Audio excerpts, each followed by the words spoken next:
এই পর্বে আমরা আমাদের যে সিঙ্গেল ভিউটা আছে পোস্টের সেখানে একটা সাইড বার অ্যাড করব, সেটা ডানেও হতে পারে বামেও হতে পারে, এবং সেখানে সেই সাইড বারে আমরা আমাদের যে বিভিন্ন রকমের উইজেটস আছে সেগুলো দেখব। একটা কথা আমি শুরুতেই বলে দিয়েছিলাম যখন অ্যাডমিন প্যানেলে উইজেটস এবং সাইড বার নিয়ে আলোচনা করেছিলাম, তখন আপনাদের মনে আছে কিনা জানি না, যে সাইড বার মানে ডেফিনেটলি আসলে কিছুই না, এটা হচ্ছে একটা উইজেটাইজড এরিয়া। তো চলেন আমাদের আমরা কোডে যাই। এই যে আমাদের এখন যে মার্কআপটা আছে সিঙ্গেল ডট পিএইচপির, তো এখানে আমাদের একটু চেঞ্জ করতে হবে। হ্যাঁ, চলেন করে ফেলি।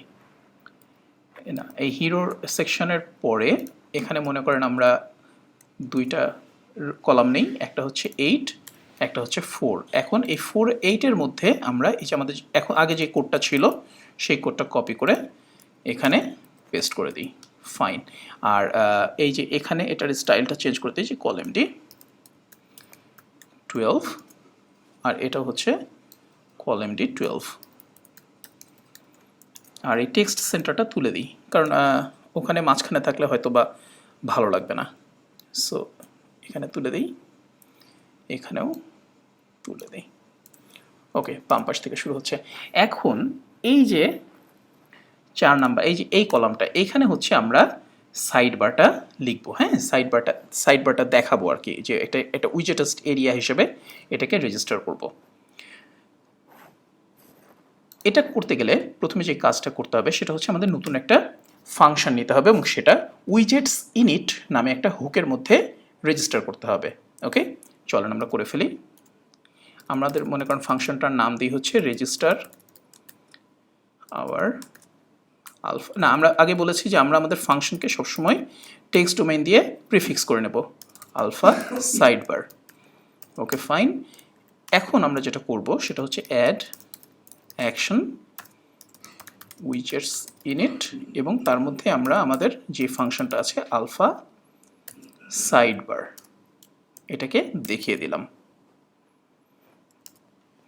ওকে, এখন এখানে যে ফাংশনটা ইউজ করতে হবে একটা সাইড বার রেজিস্টার করতে গেলে, সেটা আপনাদের ফুটারে থাকতে পারে, ডান পাশে থাকতে পারে, যে কোনো একটা উইজেটাইজড এরিয়া রেজিস্টার করতে গেলে আমাদের রেজিস্টার সাইড বার নামে একটা ফাংশন ইউজ করতে হবে। আমি সেটাকে একটা লাইভ টেমপ্লেটে সেট করে রেখেছি। সো আপনারা দেখতে পাচ্ছেন এখানে একটা নাম দিতে হবে। আমরা নাম দিলাম হচ্ছে আমাদের রাইট সাইড বার, অথবা জাস্ট আমাদের সিঙ্গেল পোস্ট সাইড বার। ওকে, আচ্ছা, এখানে কি হবে, এখানে একটা ইউনিক নাম দিতে হবে। হ্যাঁ, এখানে কোনো রকম স্পেস বার ইউজ করা যাবে না। আপনি নিউমেরিক ইউজ করতে পারবেন, হাইফেন ইউজ করতে পারবেন, আন্ডারস্কোর ইউজ করতে পারবেন, এই আর কি। সো আমরা এখানে একটা নাম দিলাম, মনে করেন জাস্ট সাইড বার 1। ওকে, আর এই কথাগুলো এগুলো আসলে ডিফল্ট, এগুলো এভাবেই রেখে দেন। আচ্ছা, ডেসক্রিপশন এখানে আমরা জাস্ট লিখে দিই যে রাইট সাইড বার। ওকে, সো একটা জিনিস দেখেন যে এগুলো সবগুলো কিন্তু ডাবল আন্ডারস্কোর ফাংশন দিয়ে ঘিরে দেওয়া, তার মানে হচ্ছে, এবং আমাদের এখানে টেক্সট ডোমেইনটা লেখা, তার মানে হচ্ছে এই কথাগুলোকে ট্রান্সলেট করা যাবে। যদি আমরা ল্যাঙ্গুয়েজ ফাইল ইউজ করি তাহলে আমাদের ল্যাঙ্গুয়েজ ফাইলের মধ্যে এই স্ট্রিংগুলো আমরা দেখতে পাবো। ওকে, তবে যেহেতু আমরা এখনো ট্রান্সলেশন নিয়ে আলোচনা করিনি, সো ওইটা পরের ব্যাপার। এখানে সবচেয়ে ইম্পর্টেন্ট জিনিস হচ্ছে এই আইডিটা। আপনি যত সাইট বার রেজিস্টার করবেন সবসময় আইডিটা ইউনিক থাকতে হবে। ওকে, সো আমাদের সাইড বার রেজিস্ট্রেশন শেষ। এই জায়গাগুলো আসলে বেসিক্যালি আপনাদের প্রতিটা উইজেটের আগে এই জায়গাগুলো রিপিট হবে, এই জন্য বলে দেওয়া হয়। এটা আপনার যা ইচ্ছা, যেভাবে ইচ্ছা যেই মার্কআপ ইউজ করতে পারেন। আর আপনার যদি পিএইচপির প্রিন্ট এফ বা স্প্রিন্ট এফ ফাংশন রাখেন তাহলে বুঝতেই পারছেন যে এটা হচ্ছে মানে কী বলা যায়, এখানে হচ্ছে ভ্যালুগুলো রিপ্লেস হবে, ভ্যারিয়েবলের ভ্যালুগুলো। ওকে, তো আমাদের এখন যেটা কাজ সেখানে হচ্ছে এখানে আমরা এসে এখন চেক করব। আমরা এখানে পিএইচপি একটা ব্লক নেই, এখানে চেক করব যে if is active side bar, অর্থাৎ এই সাইড বারে কি কোনো উইজেট আছে কি না। আমাদের এখানে লিখতে হবে হচ্ছে এই যে এই আইডিটা, এই যে আমরা যেই আইডি দিয়ে সাইড বারটা রেজিস্টার করেছিলাম সেই আইডিটা। এখানে আমরা দেখব যে সাইড বার 1 নামে কোনো উইজেট, মানে এই সাইড বারে কোনো উইজেট আছে কি না। যদি থাকে তাহলে আমরা ডাইনামিক সাইড বার এখানে আমরা বলে দেব ওই সেম আইডি, অর্থাৎ যদি থাকে তাহলে এখানে উইজেটগুলো দেখাও। এখন আসলে আমরা রিফ্রেশ করি, আমরা দেখি এখন আমাদের কোনো উইজেট নেই।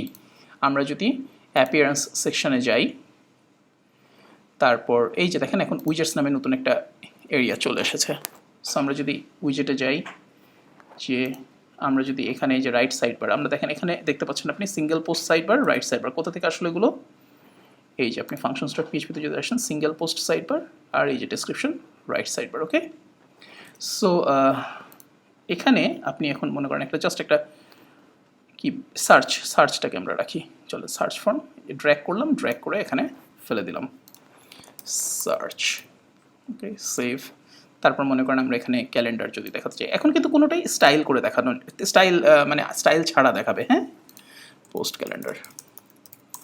যেহেতু আমাদের এখানে কোনো আমরা এগুলোর স্পেসিফিক সিএসএস অ্যাড করিনি, উইজেট স্পেসিফিক সিএসএস আছে, এবং আমরা যদি কোনো মনে করেন আর্কাইভ অ্যাড করতে চাই, ফাইন, আমাদের সব কিছু এখানে হয়ে গেল। এখন আমরা কি করব, আমরা রিফ্রেশ করব, চলেন দেখেন সবগুলো চলে এসেছে। প্রথমে এসছে সার্চ, এরপর এসেছে পোস্টার ক্যালেন্ডার, তারপর এসছে আর্কাইভ। কিন্তু এগুলো আপনি এরকমভাবে দেখতে পাচ্ছেন কারণ হচ্ছে এখনও কোনো রকম স্টাইল অ্যাড করা হয়নি। আপনি যদি স্টাইল অ্যাড করেন এগুলো উইজেট স্পেসিফিক, তাহলে দেখবেন যে জিনিসটা খুবই সুন্দর করে দেখা যাচ্ছে। তো এই হলো মোটামুটি সাইড বার রিলেটেড জিনিসপত্র। আপনাদেরকে মনে রাখতে হবে যে রেজিস্টার সাইড বারে ফাংশনের ভিতরে সবচেয়ে ইম্পর্টেন্ট জিনিস হচ্ছে এই আইডি, কারণ এই আইডিটা দিয়ে আপনি পরবর্তীতে চেক করবেন যে এখানে কি কোনো উইজেট আছে এই সাইড বারের মধ্যে, যদি থাকে দেন আমরা এই সাইড বারটাকে শো করলাম, অর্থাৎ সাইড বারের সমস্ত উইজেটকে শো করলাম। এই সেম কোড আপনি ইচ্ছে করলে যেখানে ইচ্ছা ইউজ করতে পারবেন, যতগুলো উইজেটাইজড এরিয়া আপনি রেজিস্টার করতে চান এখানে একটার পর একটা রেজিস্টার করে ফেলবেন। ধরেন ফুটার 1, ফুটার 2, আবার আপনি তখন ফুটারের কোডে যে এখানে মনে করেন লিখবেন ফুটারের ভিতর যে আমাদের ফুটার ফাইলসটা ছিল না, সেখানে যে আবার চেক করবেন যে if is active side bar ওইটা, তাহলে হচ্ছে মানে dynamic side bar. Dynamic side bar মানে হচ্ছে ওই সাইড বারের মধ্যে যতগুলো উইজেট আছে সেগুলো দেখিয়ে দিবে। ওকে, টেক কেয়ার, বাই বাই।